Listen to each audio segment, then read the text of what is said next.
Hello বন্ধুরা, তোমরা সবাই কেমন আছো? আশা করি ভালো আছো, সুস্থ আছো। তো আমিও ভালো আছি। মৌসুমি অফিসিয়াল চ্যানেলে তোমাদের সবাইকে জানাই স্বাগত। স্বাগত জানিয়ে আজকে চলে এলাম নতুন একটা ব্লগ নিয়ে। চলো তোমরা দেখতে থাকো, আশা করি ভালো লাগবে। তো ভালো লাগলে অবশ্যই একটা লাইক, কমেন্ট, শেয়ার আর আমার চ্যানেলটাকে সাবস্ক্রাইব করে দিও। আর আমার চ্যানেলে যদি তোমরা কেউ নতুন হয়ে থাকো তো চ্যানেলটাকে সাবস্ক্রাইব করে দিও। তো প্লিজ তোমাদের কাছে একটাই অনুরোধ, তোমরা রিসিভ করো না, পুরো ভিডিওটা দেখো, তাহলে ভালো লাগবে। তো চলো, আমি এখন সকালবেলা একটু জল খাবার বানাবো।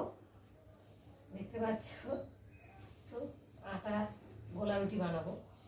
তো তার জন্য দেখো আটাটাকে ঢেলে নিলাম বাটি করে, নিয়ে তার মধ্যে দেব নুন আর দেব চিনি।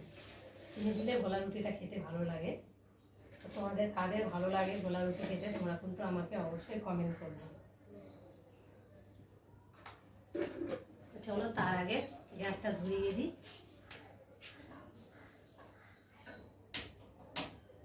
অন করাই হয়নি গ্যাসটা আগে।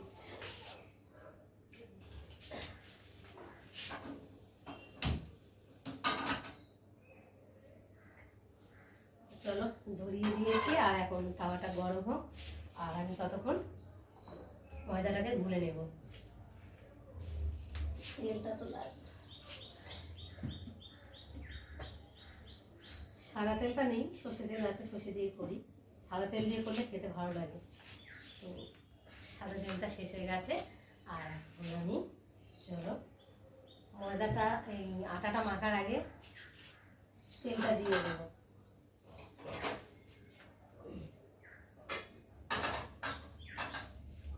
তাহলে আটা হাত মাখা শুধু তো আর তেলটা দেওয়া যাবে না, তখন তেলটা গরম হবে, তখন আটাটা মেখে দেবে।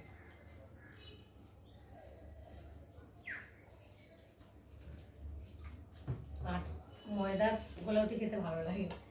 তো আটাটা রয়েছে, আটা দিয়েই করে নিই, আটাটা নষ্ট হবে। ময়দা আনলে আবার ময়দাটা খাওয়া হবে, আটাটা খাওয়া হবে না, নষ্ট হয়ে যাবে। সেই জন্য ভাবলাম কটা গোলা রুটি করে দিই। আর আজকে তো আবার শনিবার, মেয়ে আজকে স্কুলে যায়নি, ঘরে আছে। তো সকাল থেকে তো কাজ করছে, মানে অনেকদিন ধরে তো মানে বৃষ্টি হচ্ছিল, তো রোদ তো তেমন ওঠেনি। আজকে একটু আকাশটা পরিষ্কার লাগছে।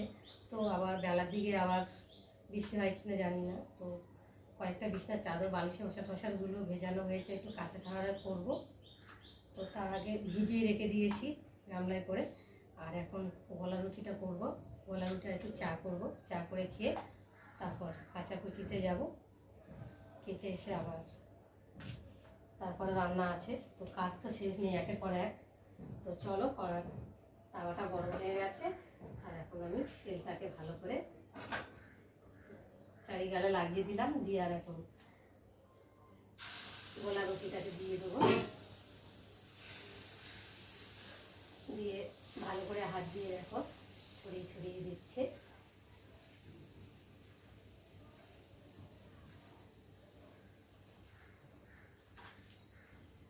এই গোলা রুটি করলে এক সমস্যা, বারবার হাত ধুতে হয়, যাতে ওই এক হাত দিয়েই আবার খুন্তি ধরা, আবার উল্টানো অসুবিধা হয়, খুন্তির গায়ে লেগে যায়।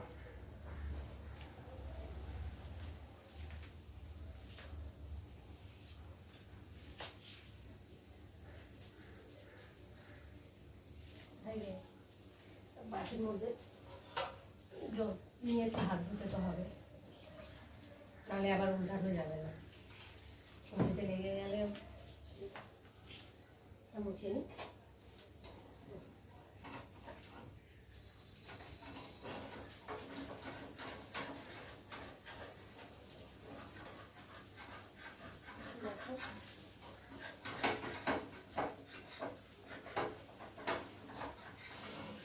ভালো করে মুছে দিতে হবে।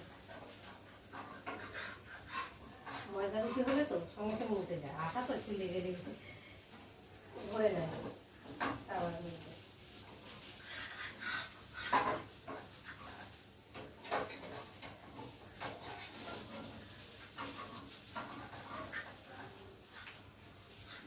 এক পিঠ হয়ে গেছে, আর এক পিঠ আমি দিয়ে দেবো।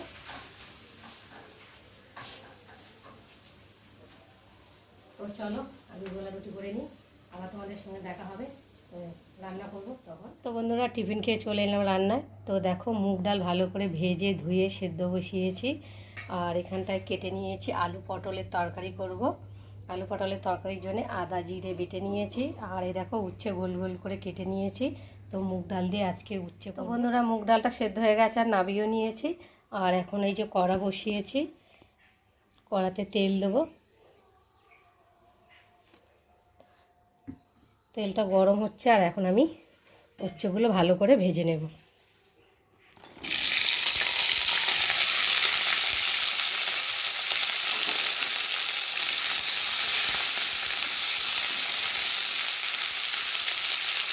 চলো একটু ঢাকা দিয়ে, উচ্ছেগুলো একটু ভাজা ভাজা হয়েছে। আর এখন আমি ওর মধ্যে নুন দেবো অল্প করে, আর দেবো একটু হলুদ দিয়ে একটু ভালো করে ভেজে নেব।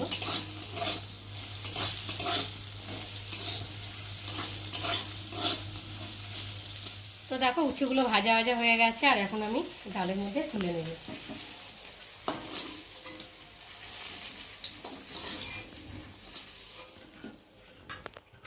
কড়াতে একটু তেল দেবো আর দেবো শুকনো লঙ্কা,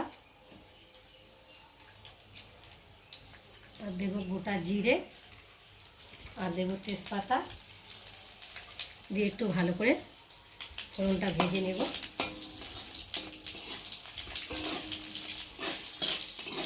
শুকনো লঙ্কাটা একটু কালো কালো ভাব হবে, ভাজা হবে।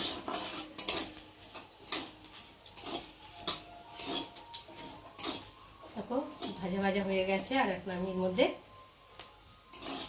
একটু সাইড করে নেব ফোড়নটাকে নিয়ে। আর জিরে বাটা আর আদা বাটা দিয়ে একটু ভালো করে ভেজে নেব মশলাটা।